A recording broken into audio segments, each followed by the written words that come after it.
नमस्कार शेतकरी बांधवांनो, महाराष्ट्र शासनाने बहुप्रतिष्ठित पुण्यश्लोक अहिल्यादेवी होळकर शेतकरी कर्जमाफी योजना प्रत्यक्षात आणली असून पहिल्या याद्या जाहीर झाल्या आहे। लाखो शेतकऱ्यांच्या खात्यात थेट पैसे जमा होण्यास सुरुवातही झाली आहे। पण या कर्जमाफीचा लाभ नेमका कोणाला मिळणार? 2 लाख रुपयापर्यंतचे कर्ज कसे माफ होणार? पहिल्या यादीत आपले नाव मोबाईलवर कसे घरबसल्या तपासायचे?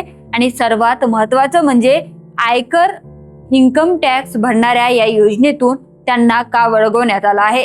या सर्व प्रश्नांची सोपी उत्तरे आज आपण या व्हिडिओतून पाहणार आहोत। व्हिडिओ शेवटपर्यंत नक्की पहा, कारण एक छोटीशी माहिती तुमचं कर्ज माफ होण्यापासून वाचवू शकते। शेतकरी मित्रांनो, सर्वात पहिला प्रश्न, 2 लाख रुपयापर्यंतची कर्जमाफी नेमकी कशी मिळणार? सरकारने जाहीर केल्यानुसार ज्या शेतकरी बांधवांनी राष्ट्रीयकृत बँका, जिल्हा मध्यवर्ती सहकारी बँका किंवा ग्रामीण बँकाकडून पीक कर्ज घेतलं आहे त्यांना या योजनेचा थेट लाभ मिळेल। ज्या शेतकऱ्यांचं थकबाकी कर्ज 2 लाख रुपयापर्यंत आहे त्यांचे पूर्ण कर्ज शासन थेट बँकेत जमा करून माफ करणार आहे। म्हणजे तुम्हाला बँकेत 1 रुपयाही भरावा लागणार नाही। आता ज्या शेतकऱ्यांनी आपली पीक कर्ज नियमित आणि वेळेवर फेडले आहे त्यांना सरकारकडून 50,000 रुपयापर्यंतचे प्रोत्साहनपर अनुदान दिले जात आहे।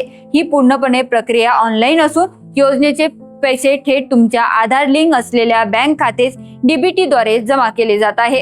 आता वळूया सर्वात महत्त्वाच्या मुद्द्याकडे। कर्जमाफीच्या पहिल्या यादीत आपलं नाव कसं तपासायचं? पहिल्या टप्प्यात 7.5 लाखापेक्षा जास्त शेतकऱ्यांच्या याद्या शासकीय पोर्टलवर अपलोड झाल्या आहेत। नाव तपासण्यासाठी तुम्ही कुठेही रांगेत उभे राहण्याची गरज नाही।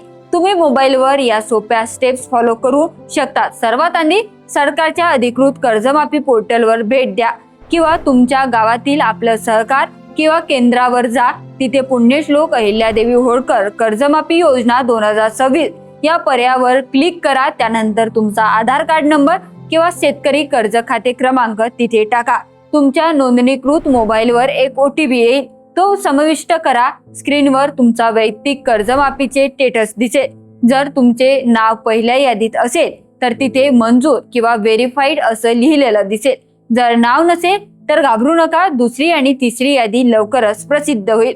फक्त तुमचे आधार कार्ड बँकेशी लिंक आहे की नाही एवढं खात्री करून घ्या। आता पाहूया की आयकर म्हणजे इन्कम टॅक्स भरणाऱ्या शेतकरी बांधवांना आणि इतर काहींना या योजनेतून का वळवण्यात आला आहे।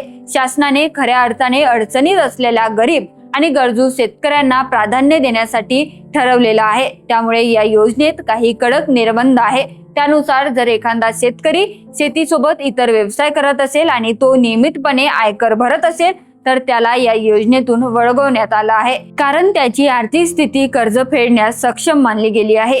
याशिवाय सरकारी किंवा निमसरकारी नोकरी असलेले कर्मचारी, चतुर्थ श्रेणी वर्गूर, आजी माजी आमदार, खासदार, जिल्हा परिषद अध्यक्ष आणि मोठ्या सहकारी संस्थेचे संचालक या लोकप्रतिनिधी नाही आणि यातून त्यांना बाद करण्यात आला आहे।